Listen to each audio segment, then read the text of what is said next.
Hi, my name's Keith Cooper of Northlight Images. In this video, I'm addressing a question somebody asked me the other day. Keith, have you given up on Fuji Medium Format? Have you gone back to Canon?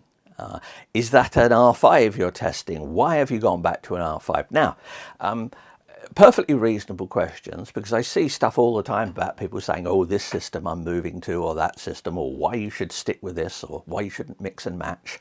One, incidentally, that I'll come back to and I don't agree with. But the reason was I was testing this little monitor here. This is an external monitor. It's a solid aluminium block case for it, battery powered. Touchscreen, really nice. I did a video about it the other day. It is really useful as an external monitor for video. But the bit that somebody spotted was I was using it connected to an R5.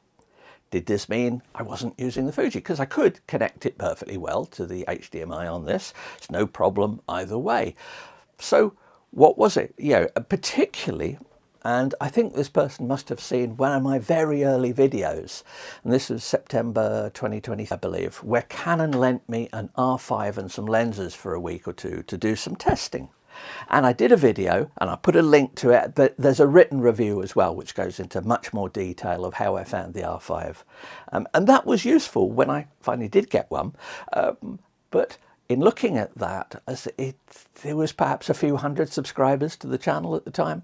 So it's highly likely that very few people will ever have seen that. I mean, it was 20 minutes long.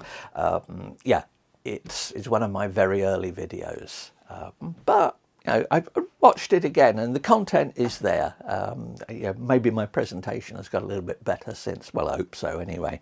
But anyway, let's have a look at some of what my R5 criticisms were at the time. Have I got any issues with Fuji?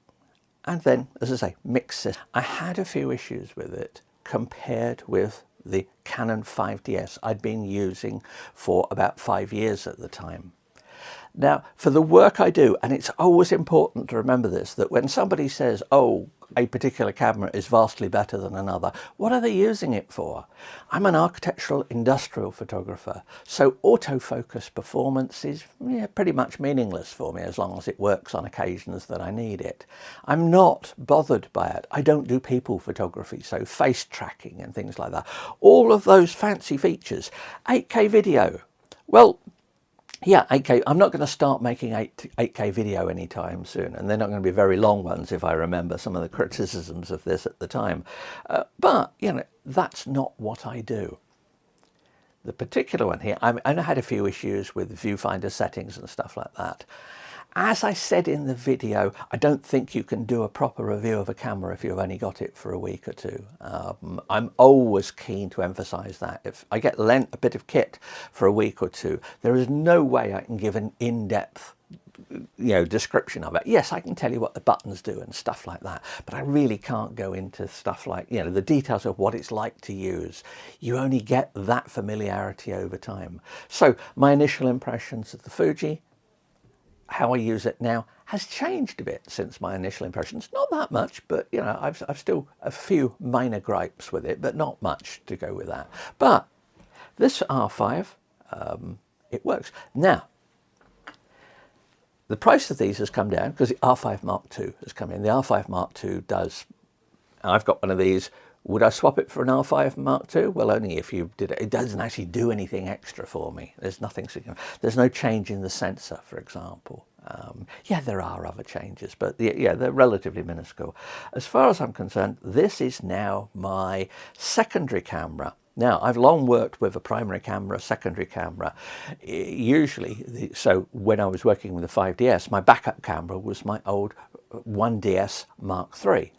21 megapixels, rock solid. That was the camera that I was perfectly happy to take places to, where it might get dirt, where it might be exposed to dust, all sorts of things like that. That wasn't an issue at all with that.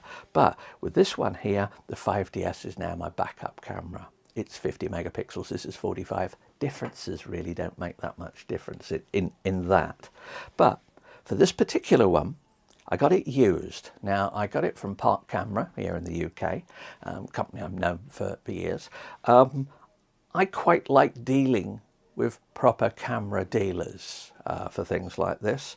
I got this particular camera relatively cheaply because it is not in pristine condition. It shows distinct signs of wear. Whoever had this carted it about a lot, but it came with a warranty and everything like that. So, you know, it's used, it saved me money, so I didn't have to fork out too much for it. But why even bother getting this when I've still got a perfectly good working 5DS? Well, it comes down to the lens mount as much as anything. This is RF lens mount. Over the recent years, I've been asked to test a lot more kit. Now, some kit I've tested here on the G mount on the Fuji here. That's great, but RF is a much more common mount. Now, if Canon would get their act together and allow third-party lenses to actually, you know, work properly on the camera, I wouldn't just have a selection of manual focus lenses here. But yeah, that's another issue. I think it's short-sighted of Canon, and I suspect they're going to have to change. But they just have this thing about this is our lens mount. You're not going to use it. Well, I think they're shooting themselves in the foot on that one, but we shall see. But there are 3 lenses here that I've tested that actually have made it into my using quite regularly. First up, this Brighton Star 9mm. It is the widest rectilinear lens I've ever used regularly for, not a fisheye, a rectilinear lens. I took this out, the combination of the high ISO capabilities of the R5, the ultra wide angle, and the image stabilization, sensor image stabilization, so it works with manual lenses like this, meant I was able to just go out at night, just take photos, super wide angle shots, no trouble at all. That was fun, and when things are fun, I've actually found uses for it in work. So I will take this lens and this camera along on industrial jobs just because 9mm used well, and it's, you know, it's a skill to pick up using such ultra wide lenses. Using that has given me some absolutely superb shots. Now, 2 others. AstrHori 25mm macro 2 to 5x. This has supplemented my long-standing MPE65. Now, this is the classic, it's been around for years, classic Canon macro lens. Works very well. I've used it for lots of my work, but it turned out, unless I need the 1x magnification, that actually I was getting, on the RF mount here, I was getting better quality of this AstrHori lens than I was off my MPE65. It's, you know, they're both useful, so they both stay here. These, incidentally, are my most used lenses. You'll notice there's nothing very long here. I still have my Canon 70 to 200 2.8 LIS I use on occasions, but I don't need stuff like that. Once again, that bit I said about picking your systems and that, obviously if you're going for big long lenses, then you know, pick a lane and stick to it. But for things like this, there's a little bit more variation. But anyway, you know, that's some of the lenses there for that. Obviously, EF lenses like the 2470, that still works fine. I happen to get a very good one that works with an adapter on this. And there's my TSE 17, and I've got a TSE 24 as well that I use for these. Now, that's fine. I use those. Now, what about the Fuji? Have I got any problems with that? Because, you know, I did a lot of testing before I decided to get this, and I use it here, and this is the Fuji 30mm tilt shift lens, quite possibly the best wider angle lens that I've ever tested. It's absolutely superb. I love it. The images I get from this, the quality from them, coupled with the sensor on this, and I do have to remember that you process images differently from this to this. DxO Pure Raw I use on occasions, particularly for the high ISO pictures I took with this, running the pictures through DxO Pure Raw first before doing the processing, exporting them as DNGs. The quality I got out of that, the noise reduction, and then on modern computers I've got some M series Macs, and they whiz through the shots with these. So that's, processing makes a bit of a difference there as well. But when it comes down to it, this is where the quality is. I say that is the Fuji 30mm tilt shift. I've tested a few. I've got, incidentally, the 100mm from Laowa on its way, tilt shift, that I'm going to have a look at as well at some point. That and the weight is one of the reasons sometimes why I'll pick a different system. That's Fuji 45-100. That, as a general purpose lens, is the equivalent to this one here. However, the quality out of this is superb. You put this through and it's great. Now, what's the crossover between these? Well, obviously these two Fuji lenses won't fit here. However, this is TSE50. It's a really good lens. It works with an RF adapter on this, and it works with an EF to G adapter on this. So it works on both of them. On this one, it gives me around about 40mm equivalent focal length. Works very well. Image quality is excellent. I'll show an example in a moment of that. But it also works on this as a 50mm, because that's what it is. 50mm is 50mm. It's just the size of the sensor changes your field of view. What sort of work do I take this and this on instead of this? And it's architectural work as well. It's a particular type of photography that I do called verified view photography. It's part of the planning process. It's producing images with known lens and camera setups that are fed into computer simulations. So they're based on real views. So what you do is you go to a particular place, you set up, you take a photograph, and typically you'll use a 50mm lens. 50mm on this needs to be a known lens, known camera, because of all the processing. Now, it's work I do, one, because it pays more than normal just going and taking a photograph work, because of all the supporting documentation you provide. So you take photographs of the tripod in place and various things like that.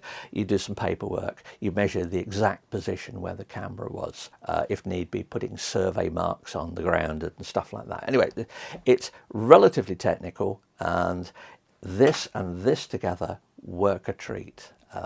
I could use this perfectly well, do the same job on the 5DS, but now I've got this, I've got 45, that's good, 45 megapixels is good enough. Image quality is, and I do see the differences between this and the 5DS. Once you push the images a bit, you do notice that. But anyway, this particular one, that one works on both. If I want to use this, I say the 30mm here has the foot, so you can mount the lens onto the tripod and move the camera. You can do that here for parallax removal with a TSE frame. This clamps around the lens. This is the version for this, the TSE50. You mount this to the tripod, the lens is clamped. So I put notes, I've reviewed all this stuff over the years. The lens clamps in here, the camera moves as need be. I only occasionally use this when I need it for specific stitching work. Most of the time I'll stitch, and you don't, if you're careful with it, you don't need it. It's only if you've got close-up things that you may get parallax errors, but yeah, that's standard stitching problems. So I've got this only with this one with this one works with the 5DS. The 17mm here and the 24mm with adapters will work on this, but you have to be careful using them because the image quality at strong shift can show a few issues. In general, I would say, well, apart from the verified view work, this is my camera for slower working. Now, that doesn't mean I don't take it out. If I'm somewhere where I'm happy walking around with this much kit, then this 30mm and this camera body here are my sort of walk around lens. A couple of examples taken with this. Here we've got a a square crop. These were taken at Aldeburgh on the Suffolk coast, and that's set to square crop mode. That's on the coast. I did some stuff. I'll be coming back to these pictures at some point. The detail in the gravel here. Yes, it's very detailed gravel, well worth all that extra I paid for 100 megapixels. But no, the moon image here is lovely and sharp. Similarly, a nighttime shot, or dusk I should say, where we've got there, and that's the full frame. Now, those are both printed on titanium metallic paper gloss from Permajet. One that I've tested, they were printed on a Canon Pro 1100. But yeah, I've said what I use them for, and really the key to mixed systems is knowing what you want to do and knowing what you can adapt on what. So I have tested several of these other lenses with adapters, the EF mount ones on here. Where I would say you are asking for more difficulties is where the difference between the systems is not so much. So if you had just had, say, an R5 and you had whatever you want as a Nikon or Sony equivalent, then sure, you're going to get lens issues. You're going to have to decide which ones. If you rely on autofocus, if you shoot sports and you're rapidly changing settings on cameras and you have stored settings, knowing how to access the various stored modes on this would be useful, you know, for the autofocus side of things. If you've got this, an R3 or an R1 even. Similarly with this, there are loads of functions on this I just don't use. I keep getting told this has the ability to do film simulations, but I have zero interest in that. I believe I played with it when I got it once and thought, yeah, well, done that. Pick what's useful. I do still find the menus on this a little complex. Many cameras could do with a simplification of the from a usability point of view of the menus. The Canon menus here, yes, I've used Canon systems for years, so I do have a degree of familiarity with it, but I don't find problems with it with the positioning of controls and things like that. Because remember, I said I don't do sports, I don't do nature photography, all of those things where it relies on having a camera do exactly what you want when you want it to do, not to have to think about it. I'm not interested in that sort of stuff. I don't do it. So, yeah, I can see people going, oh, but how do you do this and that? Yeah, it works. But anyway, that's the gist of what... Oh, there was one other lens I didn't mention, this little one here. TTArtisan. It's a 50mm tilt-only lens. What on earth do you use it for? The tilt on it is so obvious because it's a f1.4 it goes down to. At f1.4, the effect of tilt is so glaringly obvious that I use that with this, well, or on the EOS RP. I use it for teaching, showing people how tilt works, because the tilt is so obvious on this at f1.4, the movement of the focal plane and things like that, that you can see it on the back screen on the back really easily. And it's add in the sort of focus peaking and stuff like that. But yeah, that one, which, you know, if you'd have said to me beforehand, have a look at this lens, what do you want to use it for? Well, quality-wise, until it gets to f8, it's nothing special. But it's tilt, and yeah, just something I found useful. But anyway, there you go, a variety of kit that is actually useful. And of course I haven't given up on medium format, but I really would appreciate hearing what people think. Anybody using mixed systems, how do you adapt between them? How do you decide which one to use for a particular job? Now for here, there is a bit of crossover, but I can clearly think, you know, for making these prints, I was going to pick this every day. This is the one that I liked, you know, for that. This is the one I took with me. Similarly, say for that verified view photography, there was no choice. It was this camera body, this lens. That's it, job done. Yeah, I might look at other stuff. When I start doing more video at some point, you know, trying to expand what I do in the video, I'll be looking perhaps at this, but I doubt it. I suspect this will at some point replace the RP that I'm filming on at the moment. Now, the RP itself is using an adapted lens. It's using a lens that belonged to my dad, an Olympus 24mm f2.8 via an adapter. That works just fine. But anyway, thanks for watching. And no, I have not decided to give up anything or anything. It's just YouTube-y stuff. Thanks for watching.